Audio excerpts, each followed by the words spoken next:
What's up, guys? So here with week 14 of the NES. This week we are going up against Wordfell, coach of the Nottingham Forest Curse. I'm gonna have to keep this post-com kind of fast because I'm not feeling that great. But if you watch my team builder, you know that I have a hyper offense team this week based around agility pass, Escavs. Everything on this team is a good recipient to it. But looking at the things that she brought this week, Escavs is going to be even more important than I thought he was going to be. Very surprised to not see Tyranitar, since she did bring Mega Slowbro and Tyranitar every single week before this. I'm also kind of, I guess it makes sense since she wanted to bring Umbreon and Greninja this week. Also, sorry for the mouse, I'm going to rewind it just so that's not on there.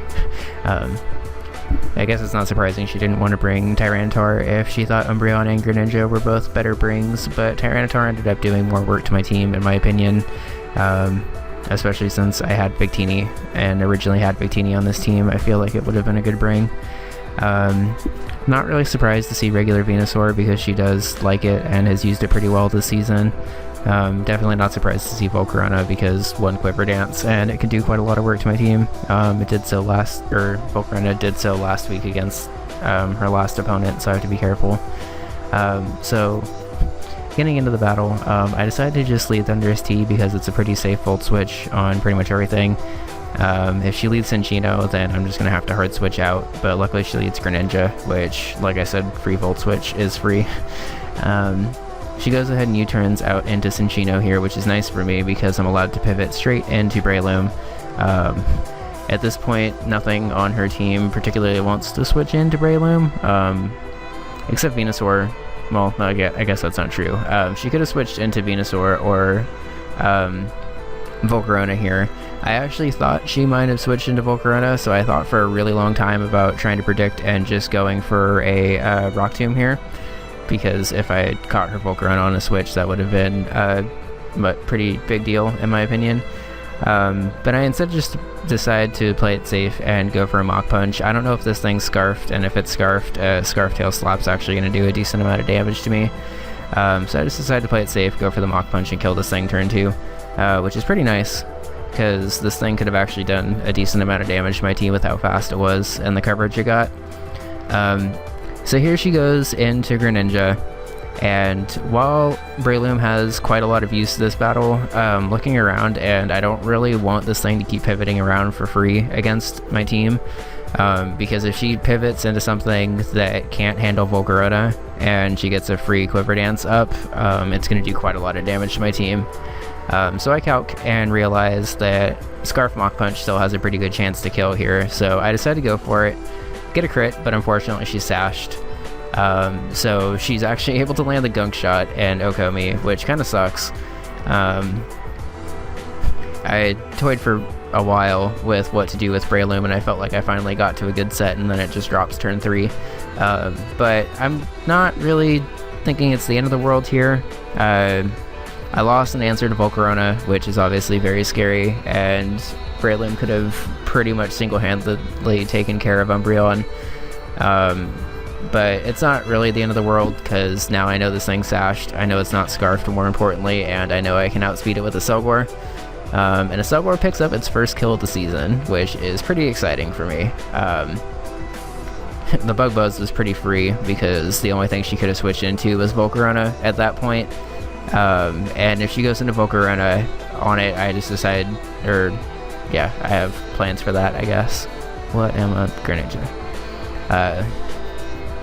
So she goes into Venusaur here, and I calc and realize that the only thing that this thing can really do to me is an HP Fire, and an HP Fire is still not, it's still a 2-hit KO.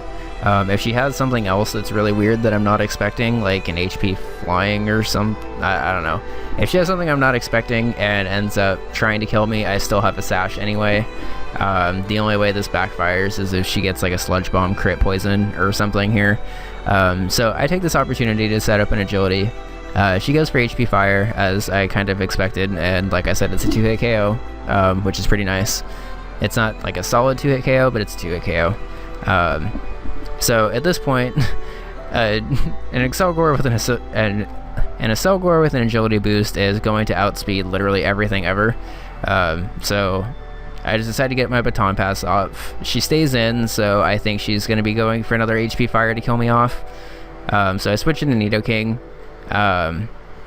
I could have switched into Vaporeon here because, like I said in my team builder, I'm Assault Vested. I could have switched into Thunderous T here because, like I said in my team builder, I'm Assault Vested. And I could have switched into Gramble here because I'm Expert Belt, but wouldn't have really been able to do very much back to this thing. So I decided to go into Nidoking because I can threaten it out with an Earthquake, I can live a Giga Drain, and I can get Stealth Rocks up to help me deal with Volcarona a little bit better. I probably wouldn't have made this play if I didn't lose Breloom so early, but because I lost Breloom early and Nidoking's my last direct answer to it, I decided to get Rocks up right now. Like I said, I live the Giga Drain, not comfortably, but I live it. And it kind of sucks that I had to use the speed boost literally just for that, but Earthquake wasn't going to kill, and I wasn't ready to sack Nidoking yet. So I decided to just go into here, get my Giga Drain off, go for a Psychic, which is a solid 2-hit KO. Feels like last week all over again, where I'm in against a Venusaur praying that I don't get Sludge Bomb poisoned. I go for a Psychic here because I figure if she goes into Umbreon, it's not really the end of the world. I'm actually a mixed Thunderous T with Superpower. And if I wanted to, I could actually 2-hit KO this thing here, but like with Nidoking, I didn't really want to sack Thunderous T right here. I think a Foul Play actually might have stood a good chance to not kill me because I would have gotten an attack drop from Superpower. But with how important Thunderous T was this week, I decided to pivot into Gramble, who I know can take a Foul Play. This does not want to take a close combat, so I just fire it off here. Good switch into Venusaur allows it to just barely live, and not wanting to take a Sludge Bomb on anything else, I actually just decided to sack Gramble here. If she was a slow defensive Venusaur, I would have been able to outspeed and kill it, but because she decided to be a bulky, fast Venusaur, which is something that I didn't really expect, she managed to take out Gramble. Good planning and good play on her part.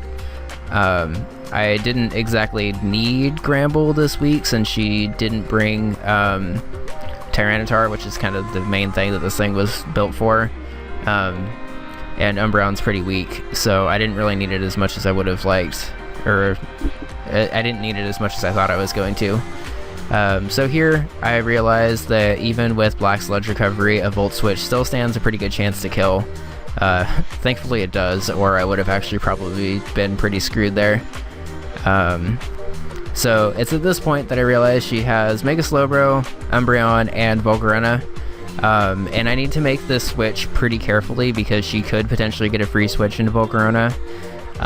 So what I'm actually going to do here, I actually thought about this play like a couple of turns in advance, so I was pretty proud of it. If I pivot into Vaporeon here, it's a pretty free switch, honestly, for Mega Slowbro to come in and Mega Evolve and just do what it wants to do. I can deal with this, but it's not exactly ideal for me to deal with it like this. And that was a weird sentence, but basically I don't want to let Mega Slowbro come in for free and either just start trying to Psyshock stuff or whatever. Vaporeon's designed that it can actually live 2 Psyshocks and outspeed and OHKO Mega Slowbro first, but I don't really want to take all that damage. Nidoking's close to dying, and Escavs at this point would lure in Volcarona,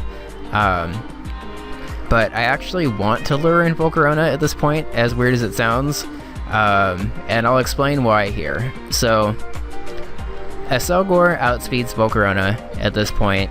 I know this, and I know that she knows this.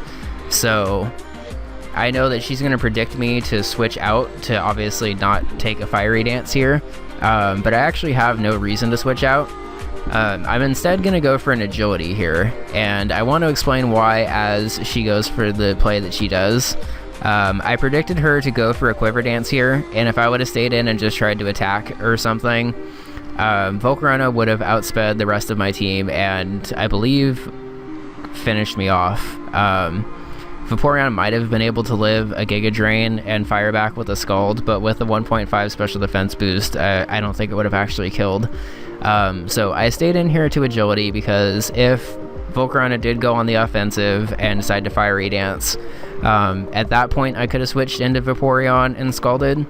If she went for the Quiver Dance here like she ended up doing, I was able to show off my 4th move on the set and lock her into Encore. So she's stuck either Quiver Dancing or switching out into something and taking a huge hit, which she doesn't want to do, which gives me a free chance to go ahead and go into Nidoking. Obviously, letting this thing get so many Quiver Dances up is terrifying, but luckily, because I'm a physical Nidoking, I was able to bypass all of the Quiver Dance boosts and take it out. I'm honestly very proud of that play, because that's a play that came up in practice pretty often. It's something that I actually was terrified of happening in the game, and it actually happened. So I'm glad that I was able to have the balls to actually go for an agility and carry Encore on here. If you watch my team builder, you'll know that I was pretty close to putting Energy Ball on Escavs over Encore, just because this team didn't really have a ton of answers for Gastrodon. But I decided that getting swept by Volcarona was a little bit more scary than Gastrodon just being annoying, so thank God I did. So she goes into Slowbro here, and I don't really need Nidoking anymore. Like, it would be nice to get a superpower off on Umbreon, but it's not really going to be the end of the world. Volt Switch goes ahead and kills off Slowbro here, and I just go ahead and pivot back into Shino at this point.